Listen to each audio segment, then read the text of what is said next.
श्री हरिवंश, श्री हरिवंश। ये हम सबसे प्रार्थना करते हैं कि अगर नाम जप हम कर रहे हैं तो हमारी सारी कामनाएं पूर्ण हो जाएंगी, इसमें कोई संशय नहीं। भगवान की भी प्राप्ति हो जाएगी, इसमें भी कोई संशय नहीं। हमारे जीवन में जितनी त्रुटियां हैं, विश्वास कीजिए नाम जप के बल से वो सब दूर हो जाएंगी। पर ये 10 नामापराध हैं जो हम अपनी तरफ से आपको बता रहे हैं बिना प्रश्न किए। नाम जप करने पर भी आपको लाभ नहीं प्राप्त होगा।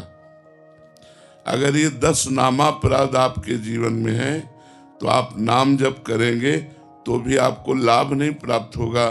फिर आप नाम पर अश्रद्धा कर लेंगे कि हमको इतने दिन हुए नाम जप करते हुए और हमें कोई लाभ नहीं प्राप्त हुआ। तो हमारी प्रार्थना है कि नाम जप थोड़ा भी हो लेकिन इन 10 नामापराध से बच करके हो। तो ध्यान पूर्वक सुनिए। 10 नामापराध में पहला अपराध है संत पुरुषों की निंदा।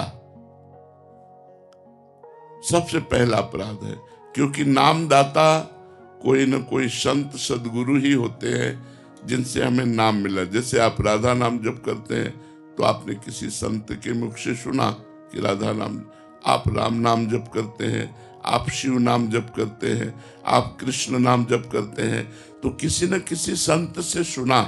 यदि नाम जपते हुए आप किसी भी संत की निंदा करेंगे तो वो नामापराध आपके ऊपर लागू हो जाएगा और वो नाम आपको फल नहीं प्रदान कर पाएगा। अपने हृदय को बुराई से बचाना है तो हम किसी की भी निंदा ना करें। और भक्तन निंदा अति बुरी भूली करे जिन कोय, किए सुकृत बहु जन्म के छिन में डारे कोय। भक्तों की निंदा तो बहुत बुरी है, भूल करके भी नहीं करना चाहिए। यदि भक्तों की निंदा हुई तो बहुत जन्मों के पुण्य एक क्षण में नष्ट हो जाएंगे। साधु अवज्ञा तुरंत भवानी, कर कल्याण अखिल के हानि। तो हमको संत द्रोह, वैष्णव द्रोह, गुरु द्रोह ये महान अपराध हैं, इनसे बचना चाहिए।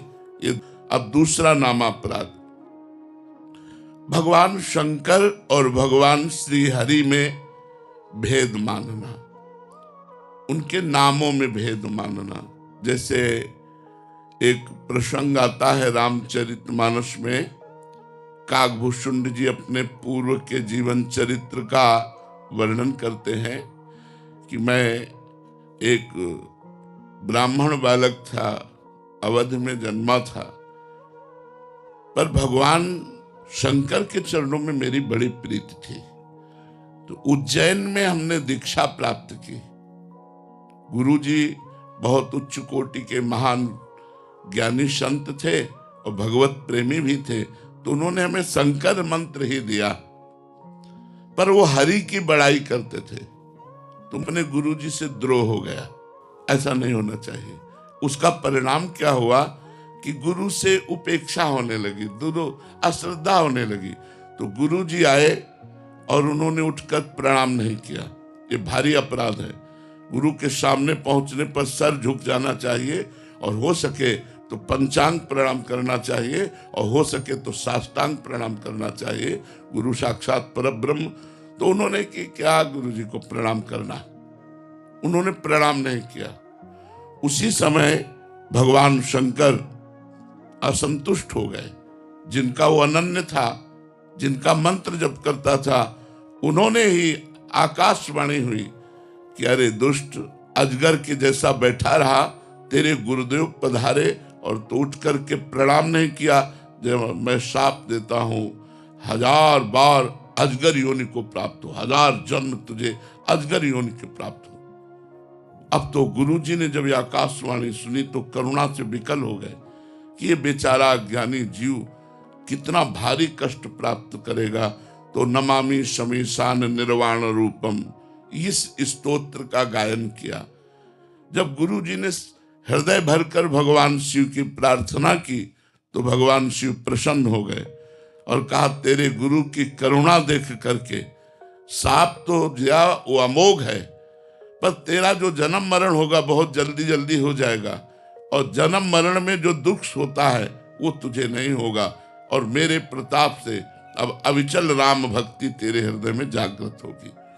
तो ये दूसरा नामापराध है, भगवान शिव और श्री हरि में भेद करना, भगवान शिव और श्री हरि के नाम में भेद करना।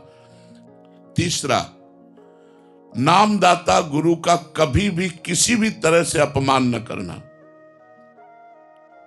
हमारा सर्वस्व गुरुदेव का है, तन मन धन प्राण सर्वस्व गुरुदेव के है।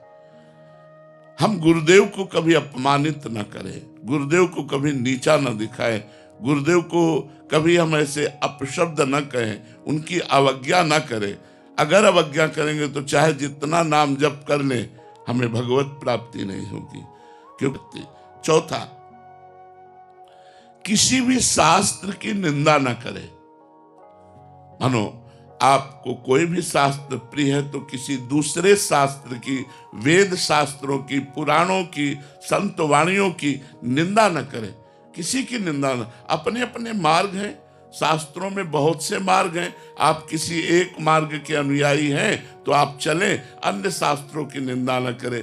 जैसे कुछ निराकार उपासना को मानने वाले पुराणों की निंदा करते हैं, कुछ वेदों की निंदा करते हैं। निंदा करेगा तो चाहे जो मंत्र जप करे कभी सिद्ध ही नहीं हो सकता। इसलिए वेद शास्त्र पुराण इनकी कभी निंदा न करे। पांचवा, भगवान के नामों की महिमा कही गई है तो ये कभी न सोचे कि ये तो केवल स्तुति मात्र, इतनी महिमा तो नहीं है। अगर नाम में अर्थवाद की भावना करे, अर्थवाद का मतलब होता है बड़ी ऊंची ऊंची बातें नाम की महिमा में कही गई। जैसे अपने लोग जब वर्णन करते हैं, नाम के समान कोई तीर्थ नहीं, नाम के समान कोई पुण्य नहीं, नाम के समान कोई ज्ञान नहीं, नाम के समान कोई धर्म नहीं, नाम के समान नाम ही है, नाम से बढ़कर कुछ नहीं है। अब उसे यह न समझे कि एक नाम लेने मात्र से त्रिभुवन का कल्याण हो सकता है, ऐसा वर्णन। तो ये न समझे कि यार ये स्तुति मात्र है, अर्थवाद मात्र है, ऐसा समझना नाम का पांचवा अपराध है, नामापराध है। छठा, भगवान के नाम से पापों का नाश होता है। सुना आपने, अब सुबह से पाप करना शुरू किया शाम तक, और शाम के बोले राम राम राम राम, कृष्ण कृष्ण कृष्ण, राधा राधा राधा, बोले पाप तो नष्ट ही हो जाते हैं। तो कह रहे हैं इस प्रकार से नाम के बल से पाप करने वाला वो छठे नामापराध को प्राप्त होता है, उसका पाप नष्ट नहीं होगा, वो नरक को जाएगा। नाम के बल से पाप नहीं करना, हमसे पाप हो गए तो नाम सब पापों का नाश कर देगा, पक्की बात है। लेकिन ये सोचकर कि ये मैं पाप करूंगा और शाम के नाम जप कर लूंगा तो मेरा पाप नष्ट हो जाएगा, तो नाम के बल से पाप करना ये छठा नामापराध है। सातवां, जैसा अभी वर्णन किया, नाम के समान केवल नाम है, न कोई यज्ञ है, न कोई तप है, न कोई दान है, न कोई व्रत है। एक आदमी नाम जप कर रहा है, एक आदमी यज्ञ कर रहा है, तो जो नाम जप कर रहा है वो परम पद को प्राप्त होगा। जो यज्ञ कर रहा है वो बहुत से बहुत स्वर्ग लोक को जाएगा, बहुत से बहुत तप लोक को जाएगा। जो तपस्या कर रहा है वो तप लोक, जो दान कर रहा है वो स्वर्ग लोक, जो व्रत कर रहा है वो स्वर्ग लोक, लेकिन जो नाम जप कर रहा है वो भगवान को प्राप्त होगा। देखो, जैसे अंतिम समय अपने पुत्र नारायण को पुकारा, ना कि भगवान को, नारायण, उसी समय भगवत पार्षद आ गए और अजामिल को परम पद की प्राप्ति हुई। तो कह रहे नाम के बराबर कुछ न समझना। यज्ञ दान तप व्रत जितने भी हैं वो सब नाम से छोटे हैं, नाम सबसे बड़ा, यहां तक कि भगवान से भी बड़ा भगवान का नाम। तो नाम की बराबरी करना किसी से, ये सातवां नामापराध है। आठवां, पैसे के लोभ से किसी को नाम का उपदेश करना, और जबरदस्ती वो नहीं चाह रहा फिर भी उसको दीक्षा दे देना। नाम ना सुनने वाले अश्रद्धालु को नाम का उपदेश करना, ये ठीक नहीं बनता।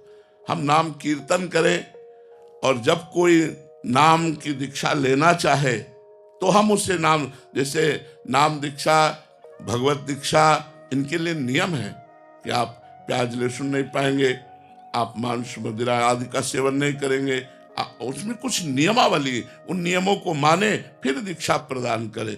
तो श्रद्धा रहित, सुनना ना चाहने वाले व्यक्ति को किसी लोभ से नाम का उपदेश करना, ये 8वां नामापराध है।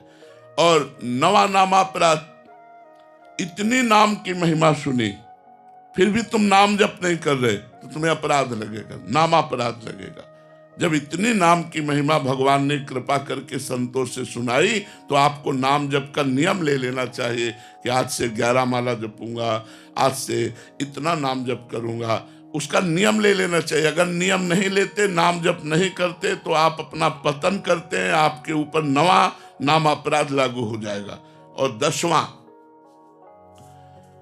नाम की महिमा सुनकर, सत्संग सुनकर भी अहंकार का त्याग न करना।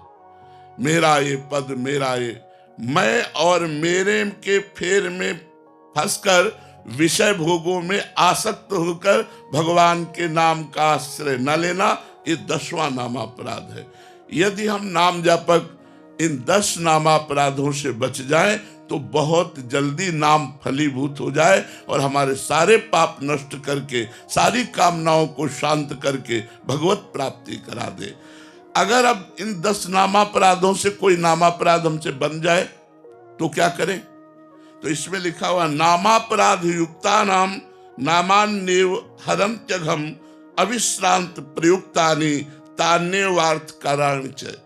अगर नामापराध बन भी जाए तो हाथ जोड़कर भगवान से प्रार्थना करे और खूब नाम कीर्तन करे, तो उससे नाम का अपराध भी जो है वो नष्ट हो जाता है कि प्रभु आगे से मैं कोई नामापराध नहीं करूंगा। तो ये 10 नामापराध आप सबके सामने वर्णन किए कि नाम जप करते हुए आपको ये लाभ लेने नहीं देंगे यदि ये 10 नामापराध होंगे, और 10 नामापराध से बचकर यदि आप नाम जप करेंगे तो आपको बहुत लाभ प्राप्त होगा। आकाश जी,